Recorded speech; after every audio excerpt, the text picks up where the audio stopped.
Oke, assalamualaikum warahmatullahi wabarakatuh, guys.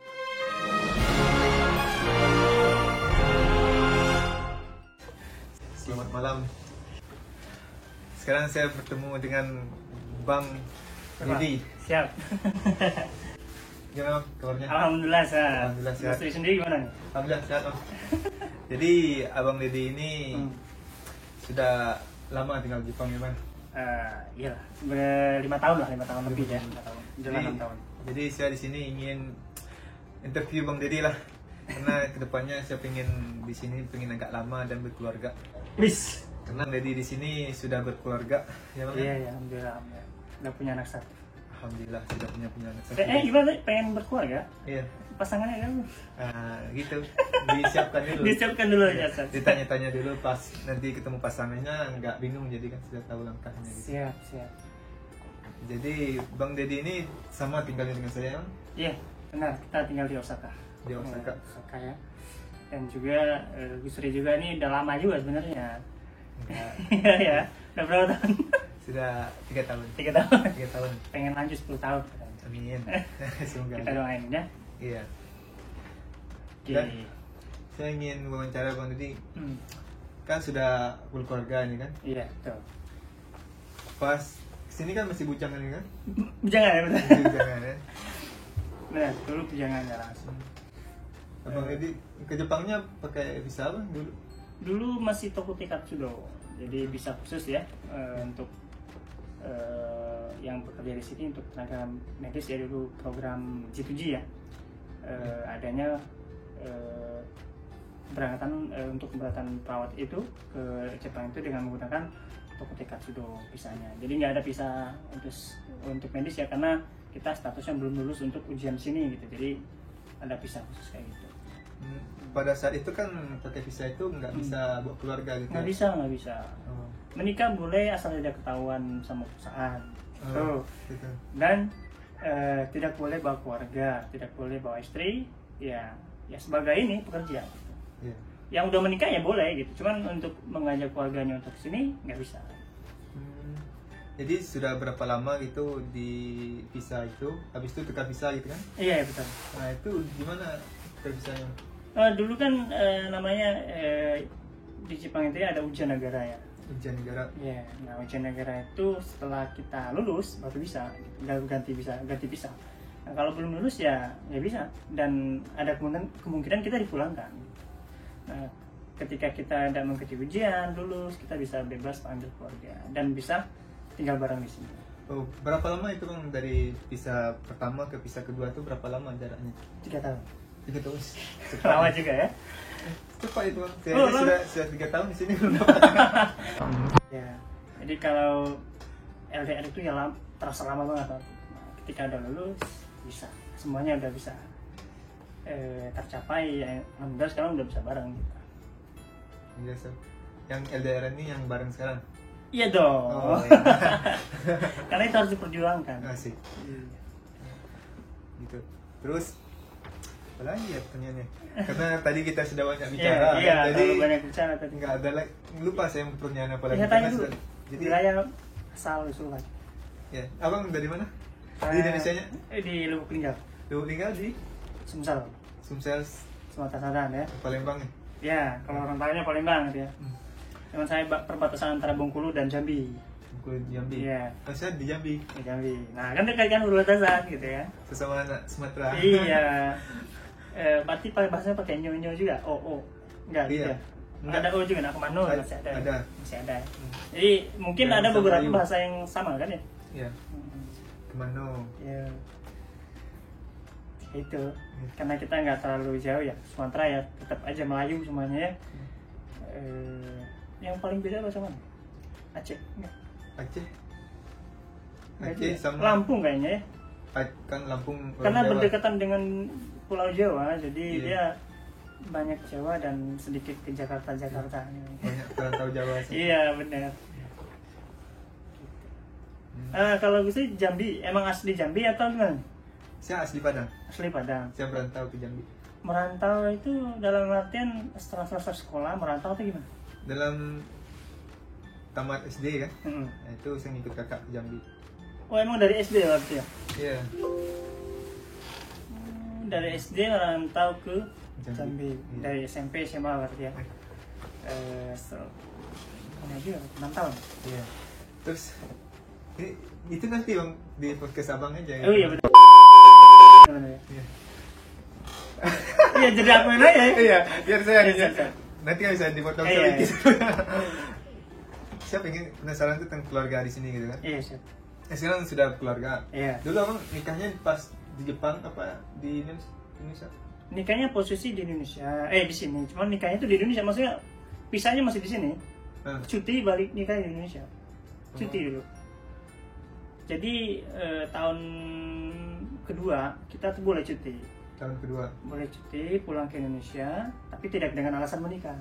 Iya. Ya bisa lah, berarti rahasia ya. Kita pulang ke Indonesia menikah gitu. Ah. Gitu, bohong lah ibaratnya ya. Ke perusahaan. Tapi perusahaan kan nggak nanya sampai segitu kan. Kamu pulang ngapain tuh kan nanya. Jadi nikahnya di Indonesia. Nikah di Indonesia. Balik lagi sih. Saya sih pengennya nikah di sini gitu, tapi abang nikahnya di Indonesia. Di Gitu Indonesia. Ya. Saya juga penasaran gimana ngurus berkas untuk nikah di sini gitu. Ada pengalaman? Ada sering. Itu gimana? Teman kan banyak itu karena mau pulang ternyata COVID nggak bisa. Akhirnya menikah di sini. Ada 4 orang yang menikah di sini. Gitu. Yang ngurus berkasnya ya nanti kita menghubungi dulu pihak KJRI ya untuk mengurusi masalah dokumen ya. Nah untuk masalah dokumen pihak wanita dan laki-laki yang dari orang tuanya persetujuan gitu ya emang dari Indonesia ya. Kayak apa namanya itu ya?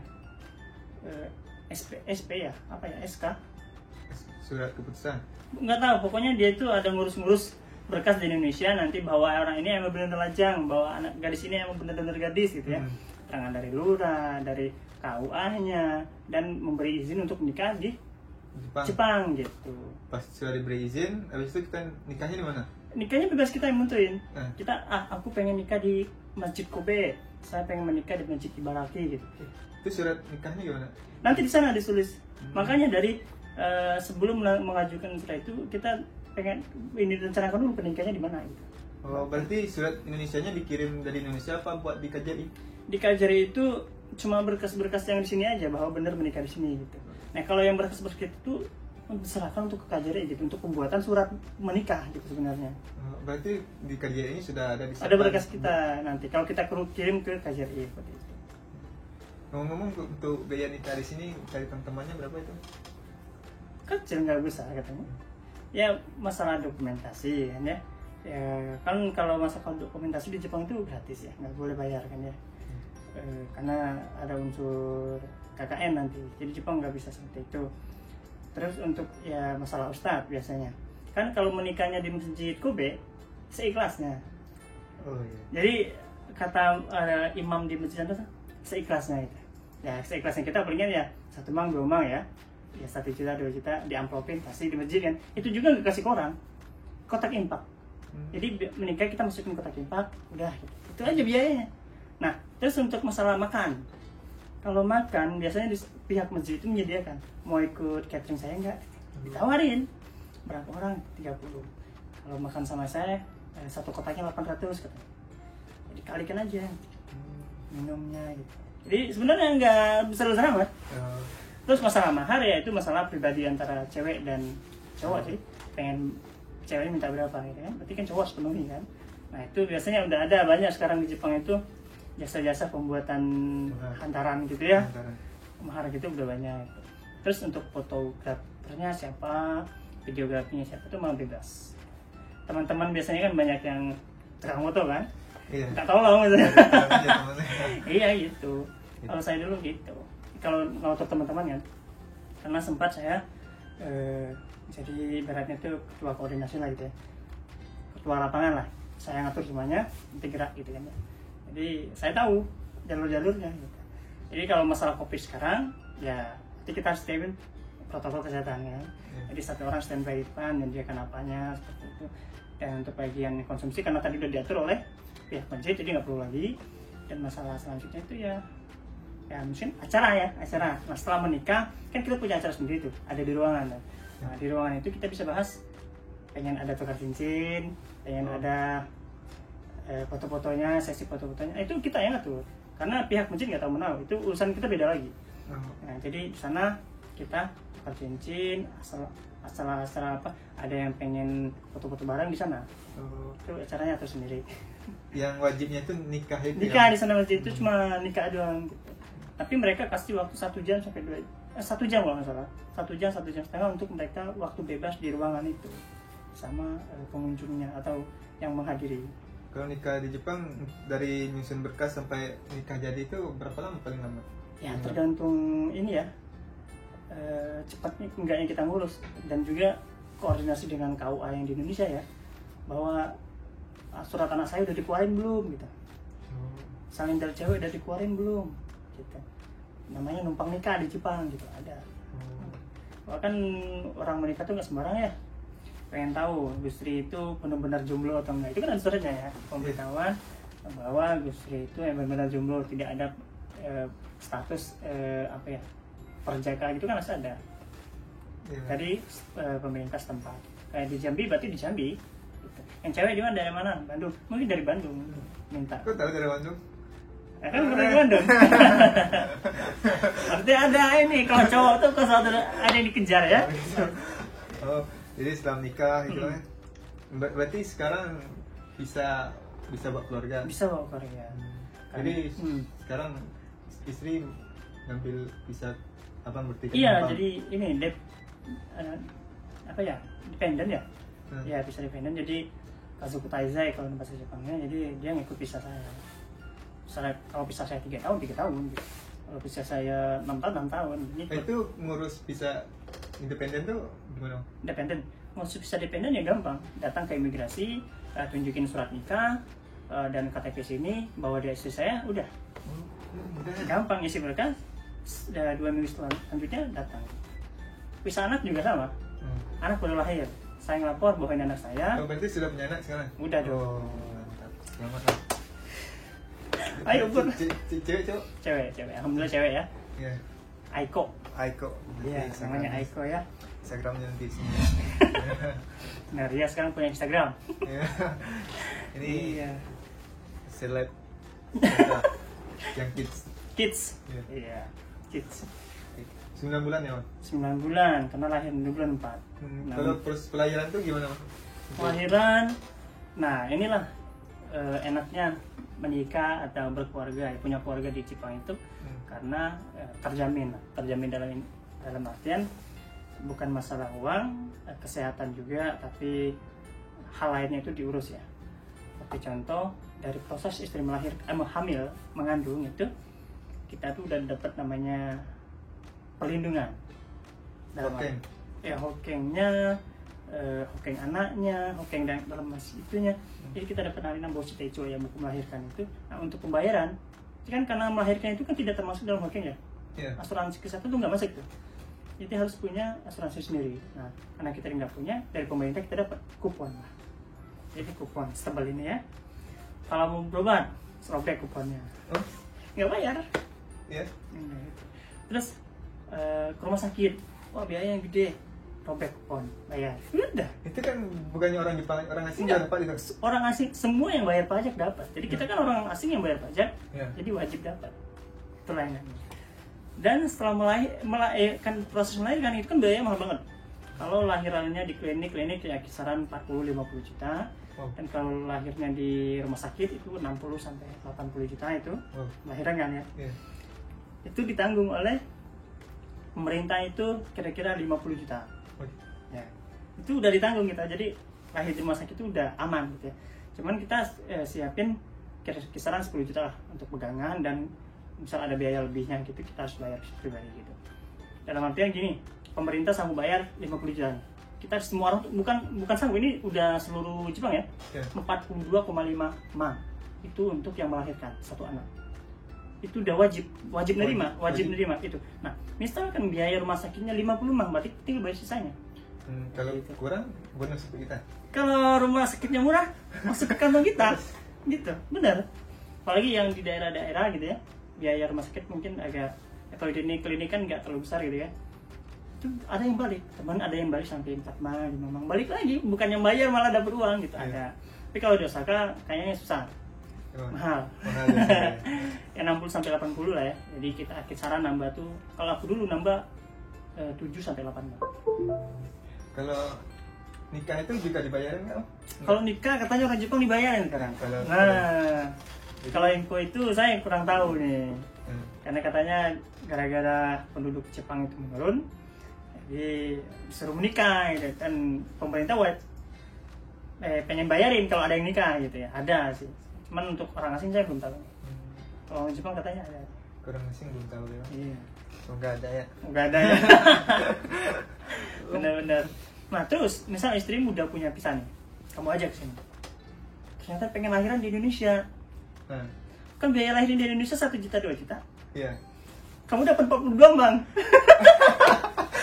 Terus bisa? Bisa. Bisa. Asalkan KTP istrimu nggak dibolongin. Rencana pulang lagi beratnya kan numpang lahiran doang. Pas di imigrasi bilangnya apa? Liburan gitu apa? Liburan aja, balik aja kan nggak bilang kalau pulang. Hmm. Pulang aja kan. Iya. Terus balik lagi aja. Jadi dari di pihak khusus ini tinggal ngasihin berkas bahwa udah melahirkan di Indonesia. Oh, pas nerima uangnya itu sebelum nikah apa? Sebelum melahirkan apa sudah melahirkan? Pas melahirkan. Pas melahirkan. Iya. Oh, dia nggak ngecek itu kita melahirkan di mana itu? Ngecek. Jadi kan karena kita tetap bayar pajak dan istri kamu nggak putusin KTP, tetap bisa nerima. Kecuali kalau istrimu pulang, kan KTP-nya dibolongin, udah nggak bisa itu. Karena nggak bisa balik lagi sini kan. Ada teman itu Iya. lahiran 1 juta di Indonesia, sini cairnya 41 man. Ini pas uang 50 juta melahirkan gitu ya. Sambil syukuran di Indonesia ya. Iya, ada yang seperti itu ada. Cuman kan ada beberapa orang yang nggak mau biarpun uangnya gede, tapi saya pengen melihat istri saya melahir di samping saya itu ada. Oh, kalau kita kedua-duanya pulang gitu, Bisa. bisa. Uangnya Yang penting pulang. KTP-nya kita nggak bolong juga. Ibaratnya kamu liburan aja gitu. Hmm. Bisa. Direncanain ya. Oh gitu, itu Iya. pelajaran untuk saya nih. Benar-benar. Terus untuk nanti kan sekarang 9 bulan ini kan, untuk biaya kedepannya itu kan sekolah gimana, itu Jepang gimana? Nah, kalau Jepang ini lebih menarik lagi, masalah gini ya. Setelah melahirkan, tadi kan udah nerima uang gede nih. Iya. Selanjutnya, anak itu kan paling lambat 1 bulan tuh harus ngelapor ke imigrasi. Iya. Karena Imigrasi bawa Jepang sini Jepang. bahwa anak saya udah lahir dan pengen dibuatkan KTP gitu kan. KTP dapat. Nah, itu kalau udah terdaftar, anak kita udah otomatis mendapat namanya ini Jido TAT ya. Jadi anak itu dapat gaji sebenarnya. Aduh. Anak di Jepang itu semuanya udah punya gaji. Waduh. Untuk anak yang umur 1 sampai setahun itu sampai 3 tahun masalah 1,5 mal. Jadi 1,15 ribu satu bulannya. Dan itu dirapel. Iya. Dirapel tiap 4 bulan. Jadi tiap 4 bulan kita nerima kira-kira 6 mal. Aduh. Tiap 4 bulan nerima 6 gitu anak di Indonesia. Punya anak 3 ya kali 3 aja. Waduh.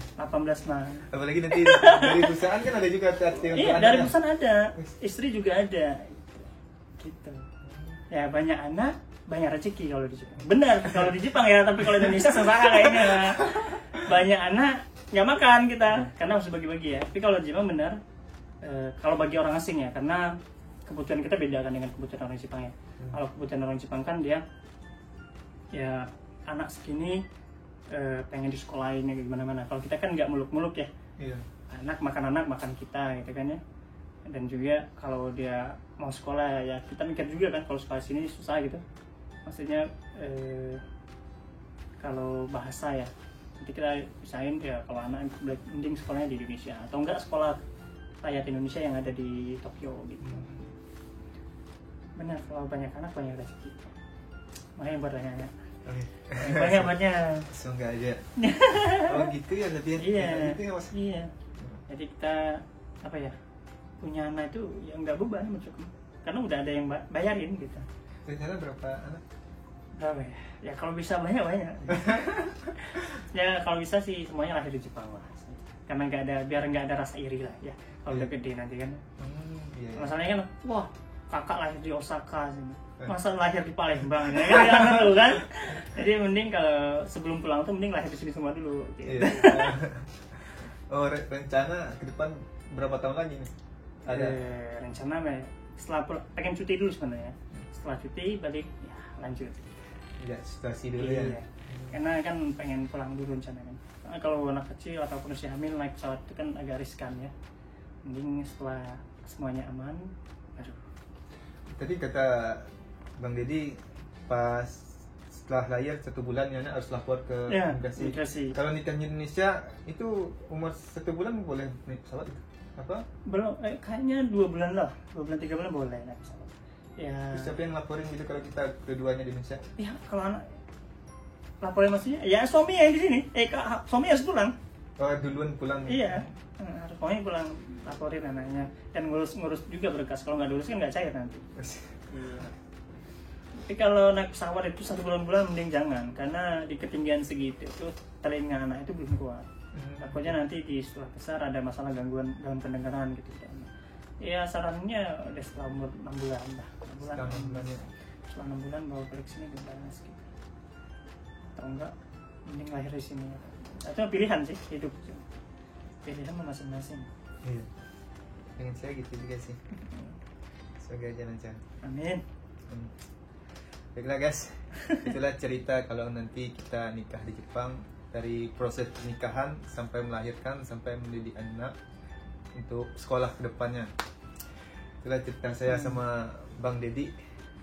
Bagi teman-teman yang pengen ke Jepang, nanti pengen keluarga di Jepang, jangan takut, di Jepang sudah terjamin kehidupannya. Dan juga masalah uang kopi pada dapat nggak? Dapat. Yang dulu ya? Dan dulu. Yang bulan belakang? Ya. Kan dapat lagi untuk anak-anak 10 bang. Aduh.